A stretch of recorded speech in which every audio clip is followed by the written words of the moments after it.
Well, Arsenal fans, not the result we wanted, but there was a lot of positives from the game. I'm going to go through them, talk about it, because there was genuinely some things in the game which I really enjoyed. But before I begin, give this video a massive thumbs up and hit the subscribe if you are new here.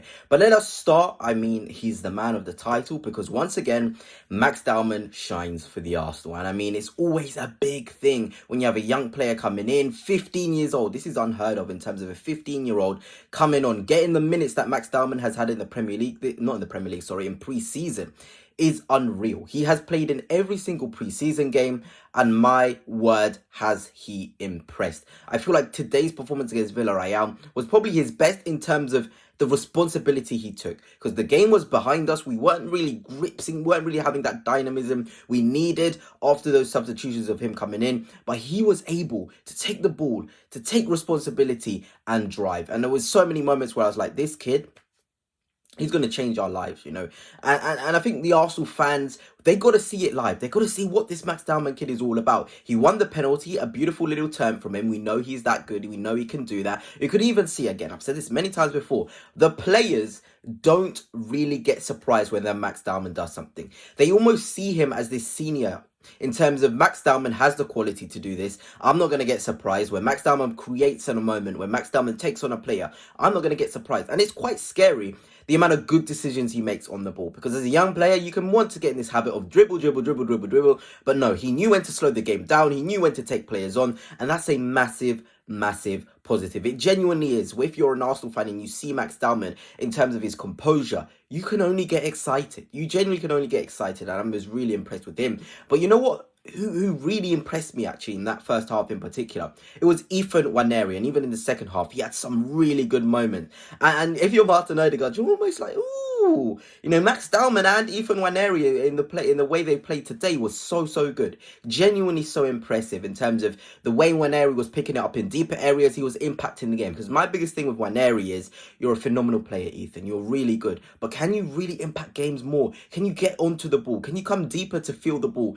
Not every day you've got to stay high, find it difficult to find it into your feet. You can float around the pitch and pick it up in deeper areas. But genuinely, I liked what I saw from Nwaneri, and it was kind of a look into the future of dynamism in and around Bukayo Saka and how that can really get us in a position of brilliance, really. You know, it genuinely can get us into a really good position in terms of Nwaneri and his different strings to his bow to an Odegaard, to his different strings to a bow to a Max Dowman.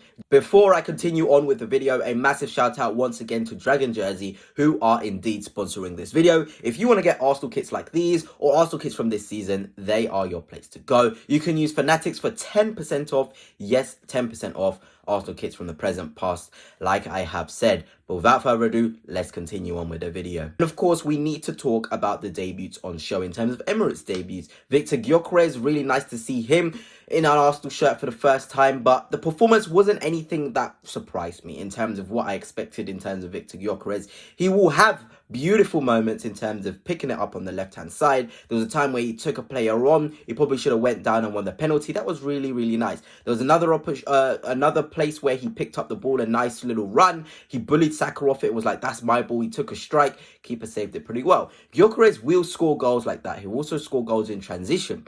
But my biggest issue is with Victor Gyokeres, we've done all the positives, guys, but let's be a little bit constructive, is his box movement isn't very good. He needs somebody else in there to help him to beat up the defenders, in terms of be strong, in terms of hold his own, in terms of dominate a zone. He needs a Havertz or Marino in and around him so he can fight off of those scraps, to play off of those bouncy balls. That's how Victor Gyokeres will score goals. And if that's not there, he's just going to be static. He's just going to be in the box. He's not going to make the right movements at the right times. But that will come with all in good time. I also feel as though Arsenal players weren't playing it as quick into him as possible. It's kind of a shame we haven't seen Zubimendi have a substantial amount of minutes with Gyokeres in the side, because we saw when Zubimendi came on, another real Emirates debutant, he was brilliant. He was picking it up. He was playing a ball into a little space, into Odegaard to pick it up and play a ball. Zubimendi was phenomenal, and it's really nice to see him in terms of not only on the ball, but but off the ball as well. Zubimendi, the way he was strong in the duel, the way he would get into the faces of opposition. I know it's only a preseason game and I know we lost, but Zubimendi coming on, there's this different type of authority. Of course, we had Norgard having his Emirates debut, scoring a goal. He's very good in the air. We got to see set piece FC there again. It was nice to see that for sure. Norgard is going to be a steady Eddie. He won't be the guy you want to be starting every single game, but he's a guy that you can sort of trust to have a decent performance in there. Genuinely, for me, I like that. I genuinely like that. And in terms of the other Arsenal debutants, in terms of the Emirates Stadium, we had Mosquera. Mosquera, I think, really impressed me in terms of his dueling. There was times where he was a bit jumpy, but you're going to get that. He was eager in the box in terms of you thinking, okay, Mosquera, let's just be a little bit more calm here. But it will come. It will come. He's very young. He's only 21 years of age. So all of these things are experience things. But, you know, when he was in the duel, defending wide, when he was at right back, he was very good. He was winning headers. That was what I want to be seeing from a young player who wants to impress on the Emirates stage. So genuinely with him, I loved what I saw. We also saw Kepa in conceding a goal, but that's also another place where I'm a bit disappointed in terms of the goalkeeping department. Shot stopping has been a big issue. Raya today flapping about. It's not been a good preseason for Raya. I want to be very honest with you. It's not been at all. And of course, there was talks about getting Joan Garcia. I don't know if that threw him off, if he was like, oh, Arsenal really tried to replace me last season. They're bringing in Kepa. I don't know, but something just hasn't been quite right with David Raya. But I trust him. He's a good professional. He was good for us last season. Golden Glove winner 2 seasons in a row. He'll pick himself up. But for sure, this preseason has been one to forget for him in terms of his impact off the ball, in terms of shot stopping, grabbing crosses against Spurs. He struggled. But genuinely, you know, David will sort of pick up. He'll come on. We also saw the debut of Noni Madueke coming on. A couple of nice moments where he took it on, put a ball into the box.